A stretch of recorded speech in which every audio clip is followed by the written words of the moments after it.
Hi, I'm Bob. I've been blind since birth and I'm into books and audiobooks. So if you like the video, share, like, subscribe, notification button, all that YouTube stuff. This is gonna primarily be a vlog reflecting on how far we've come in terms of audiobook consumption over the years and being able to appreciate the written or spoken word in this case. Those of you who don't really do audiobooks, you might glean something from this too. Who knows? So I got my first abridged audiobook when I was 13 years of age. It was Christmas of 1996, and it was Star Wars Shadows of the Empire.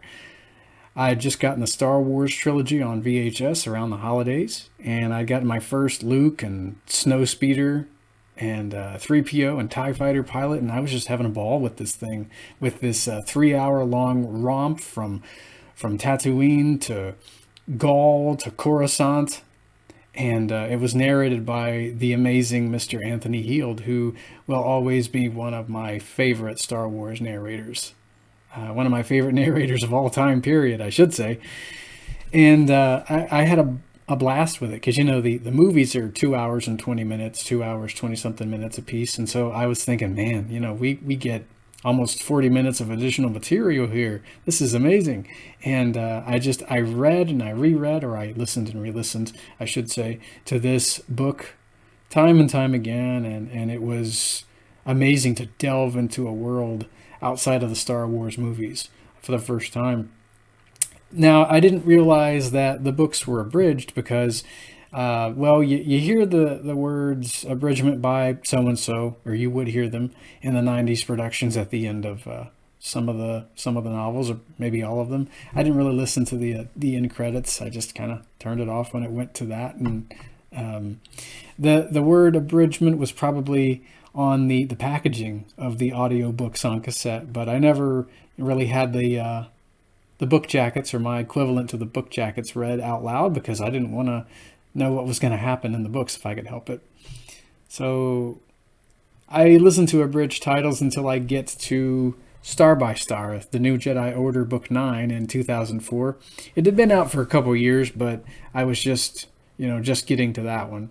And somebody was telling me that we were going to be able to see the Battle of Coruscant in that book, and the Yuuzhan Vong, the main antagonist of that 19-book saga, they were going to strike at the heart of the Republic. We were going to see space battles, big ground battles, lightsabers versus amphistaffs, like big duels here and there, just a lot of action.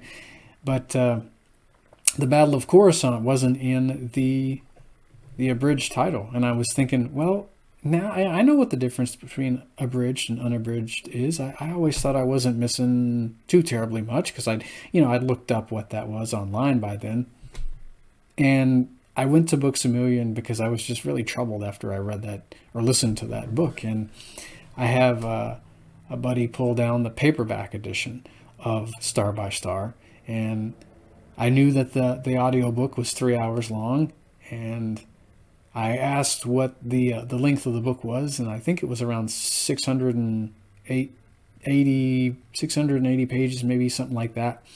And now I've read the unabridged version, thankfully, on National Library Service for the Blind's digital download section. And listening to the book unabridged, that's about 18 hours or 18 and a half hours, almost 19, I think. Maybe a little less than 18.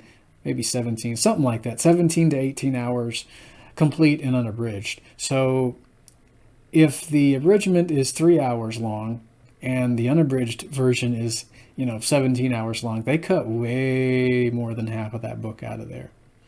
And I remember, realizing that day, like, oh man, looking at or feeling of how thick that paperback was, I thought, how much did they take out of this thing? I mean, not just the Battle of Coruscant, but what else did I miss? Because in 2004 and years leading up to that, you couldn't get Star Wars titles in Braille either, unabridged Star Wars titles in Braille. You could get a few of them. A few choice titles would randomly be made available through National Library Service for the Blind. But most Most titles were not on there. It took quite a while to get the New Jedi Order series recorded unabridged on NLS on their website, and I'm so thankful for those now. And it's amazing to be able to read books like The Legacy of the Force unabridged now. I love the narrators of the mainstream audiobook market, Star Wars titles from the 90s and early 2000s, though. I think we lived in a different time then, and people, I don't know if there really was a big demand for unabridged audiobooks. I mean, if there's not much awareness of what's going on out there, people don't know what abridged and unabridged is, It's like,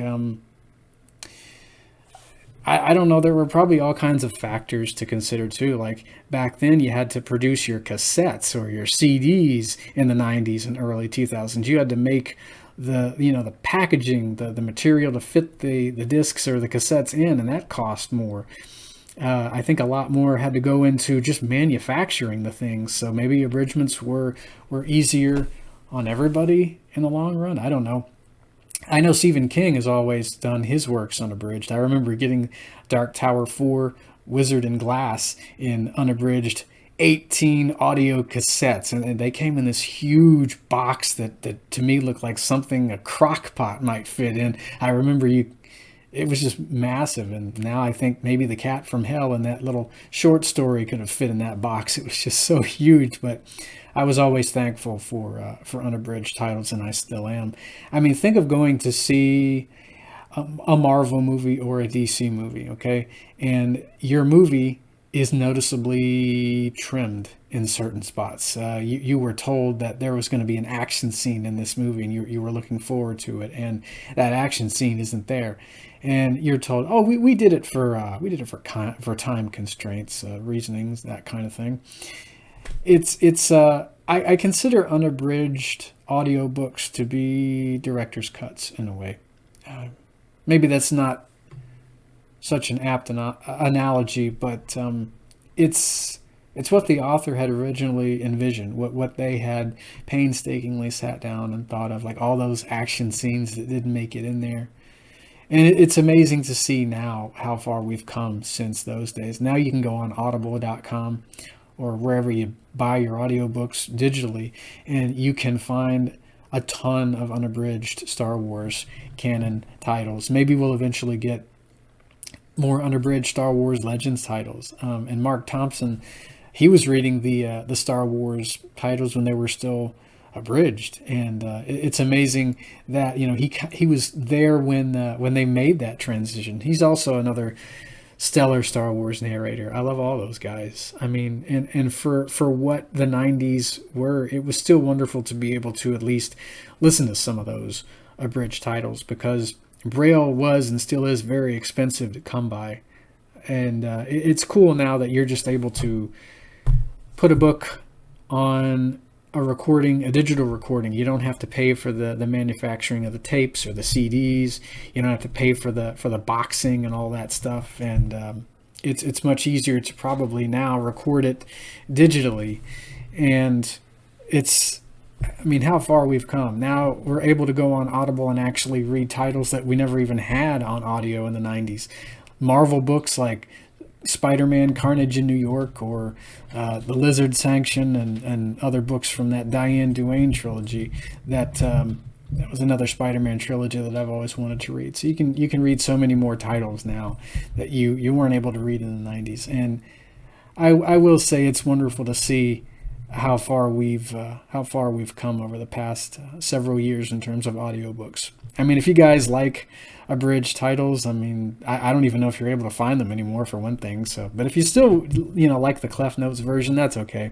I prefer my director's cuts, as it were. I want the whole meal. I don't just want a teeny tiny portion, man. Give me the feast, please and thank you. But it's still amazing to go back and read or listen to samples of some of the abridged titles in the 90s, because I did appreciate them, and I still do. I'm not trying to diss what has come before. I appreciate the effort that did go into those. I love the narrators, and I love what we got, but I love where we are now even more. And I have never taken anything like that for granted. It's wonderful to be able to, in my own way, pick up a book and read the entire spoken word version instead of the written word version. You know what I mean?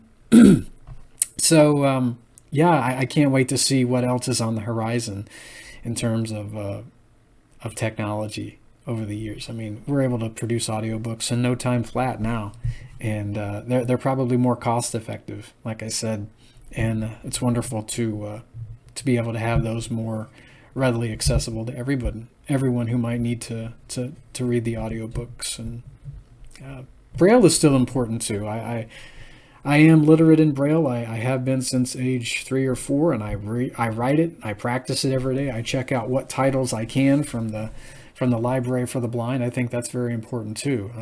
It's very important to be able to actually read, and I do as much of that as I'm able, and I write in it every day just to keep up the practice, because it's very important to read as well as write. So yeah, if any teachers ever watch this, I'm still doing the Braille thing. Anywho, guys, that's going to do it for today. I hope I haven't been too negative. It's just been a joy to see how far we've come, and I appreciate what we've got now, and I always will appreciate what we had, and the wonderful efforts that the narrators and the editors have put forth into all these productions. So I'll hear you next time. Have a great day. Bye-bye.